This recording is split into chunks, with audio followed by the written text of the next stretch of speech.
Quero mandar um abraço para a dona Rosa do Prado, em Ourinhos, São Paulo, acompanhando o programa Viver é Melhor. Ela ligou 0310 07 940, pedindo em oração por si, por toda a sua família, e adquiriu este livro aqui, olha, Jesus, o Profeta Divino. Livro de autoria do escritor Paiva Neto, e que você pode receber aí na sua casa, ligando também para o Clube Cultura de Paz, e entender mais sobre como o último livro da Bíblia Sagrada, o Apocalipse de Jesus, que é um livro de revelação e não de mistérios, ele está envolvido no nosso dia a dia.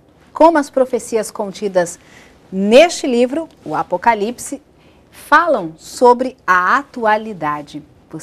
Você vai ter ali muitas explicações e não pode perder aí, olha, essa magnífica obra literária, Jesus, o Profeta Divino, Clube Cultura de Paz, 0310 07 940. A gente quer mandar um abraço também a Celestina Santiago, da cidade de Santo André, São Paulo. A ABC hoje participando em peso aqui no programa Viver é Melhor.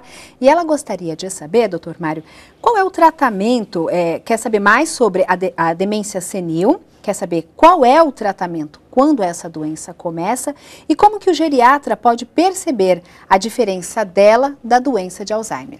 Então é importante dizer, Celestina, que a demência senil é um termo antigo usado para designar exatamente a doença de Alzheimer, não tem diferença entre elas. Certo. Antigamente a gente não tinha o conhecimento que a gente tem hoje sobre a doença de Alzheimer, e como ela aparece com maior frequência à medida que a gente vai ficando mais velho, se atribuía isso à idade. Então começou a se chamar isso de demência senil, uma demência que aparecia Sim. com o passar da idade. Mas depois, estudando melhor, a gente descobriu que nada mais era do que o Alzheimer, que é mais prevalente à medida que a gente vai ficando mais velho. O reconhecimento, às vezes, para a pessoa leiga, ela é um pouco complicada, porque muitas vezes a gente atribui algumas dificuldades e esquecimentos à idade. O maior erro é, olha, aquela pessoa está esquecida porque é da idade mesmo. A gente nunca deve subjugar ou subestimar esses lapsos, esses esquecimentos, né? Porque o que a gente acha que pode ser normal, muitas vezes Sim. não é. E começar a tratar desde o começo, na fase inicial, a doença, a gente consegue dar mais qualidade de vida por mais tempo para esses pacientes. Como eu falei antes, o tratamento retarda a evolução da doença. Então, pegá-las no quadro inicial é importantíssimo. Então, se você notou alguma dificuldade, algum esquecimentozinho, está começando a ficar mais repetitivo, procura um geriatra, faz uma consulta, tira essa dúvida, não fica achando que é normal, que é da idade, tudo bem. Vai procurar isso melhor, investigar, porque o profissional treinado consegue fazer essa distinção com muita sabedoria e propriedade. Certo, então começou a ter lapsos de memória, importante investigar. Melhor pecar pelo excesso do que, às vezes, deixar passar batido e aí a coisa vai se desenvolvendo e diagnosticar numa fase mais avançada. Exato. Certo.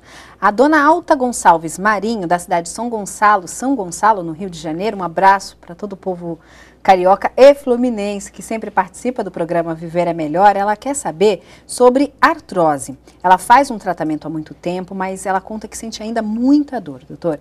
E ela toma muitos medicamentos, mas para ela, assim, não adianta, porque ela continua sentindo dor. Então, quer saber se um dia ela consegue vencer essa doença, se a artrose tem cura. A artrose em si não tem cura, ela é um processo degenerativo da articulação. Ela acomete as principais articulações, joelho, tornozelo, às vezes ombro, mas pode acometer qualquer articulação. Ela piora com o passar do tempo, essa degeneração ela vai ficando mais grave e muitas vezes resulta em dor e instabilidade do movimento. Apesar de não ter cura, os tratamentos podem tirar ela da dor, né? Então, muitas vezes só o remédio não resolve o problema. Muitas vezes o que ela tem que... Eu não conheço ela, mas ela pode ter que ser submetida a um programa de perda de peso, porque você tira a carga. Quanto Sim. mais peso, maior a carga em cima de uma articulação que não está saudável, mais a dor. A perda de peso e o fortalecimento através de fisioterapia ou atividade física, porque se você fortalece a musculatura que assessora aquela articulação, uma menor quantidade de peso fica em cima da articulação. O peso é distribuído. E por conta disso tem menos dor, porque aquela articulação não tem que sustentar todo o peso. Uma parte do peso é sustentada pela articulação, outra pela musculatura que envolve aquela articulação. Então, fazendo isso, muitas vezes a gente consegue livrar o paciente da dor. Certo. Em alguns casos extremos, onde mesmo fazendo tudo isso a gente não consegue, há a possibilidade de cura cirúrgica, que é a troca da articulação por uma prótese, né?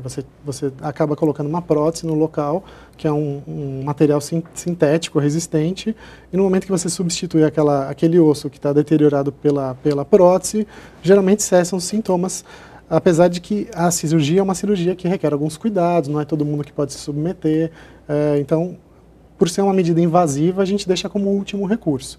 Primeiro a gente tenta um tratamento clínico e de fortalecimento. Certo. E quais são as outras doenças que se tornam muito comuns nessa fase da vida, doutor? É importante a gente mencionar aqui também as incontinências, né? Principalmente a incontinência urinária. As mulheres, de novo, coitadas, são mais predispostas a esse problema. Elas sofrem um pouco mais porque a anatomia da mulher favorece isso. Com o passar do tempo, a pelve feminina vai ficando mais flácida, né? A gente perde a elasticidade, principalmente naquelas mulheres que tiveram filhos, que elas sofreram parto, principalmente o parto normal, a anatomia está alterada, e isso pode levar, às vezes, ao aparecimento de incontinência urinária. E essa incontinência ela tem um impacto social também, porque a pessoa às vezes deixa de sair de casa, para de tomar água, porque tem medo de perder um pouco de urina quando vai fazer força, quando vai dar uma risada, e às vezes leva até o isolamento social e depressão. Então a incontinência urinária é outro problema frequente. É importante que as pessoas percam o medo ou a vergonha e exponham isso aos médicos e procurem tratamento, porque dá para melhorar bastante e às vezes curar o problema. Tá certo. Muito obrigada, doutor Mário, pela participação, pela presença aqui no programa, esclarecendo as nossas dúvidas. Eu agradeço o convite, a oportunidade de esclarecer as dúvidas dos telespectadores, e eu fico à disposição.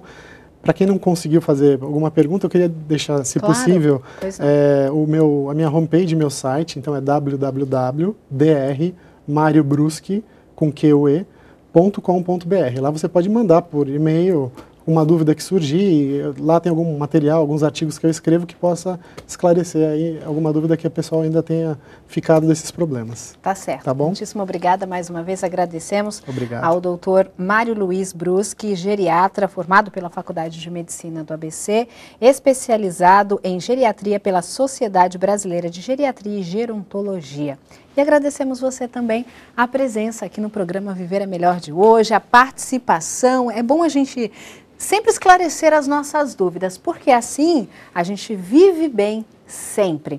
E como hoje falamos sobre a questão do ecumenismo e a vivência dele no nosso dia a dia, nós queremos dedicar a você este que para nós é um brado, é um mantra sagrado e que traz saúde, traz proteção espiritual e que você pode, como uma prece, fazer a qualquer instante.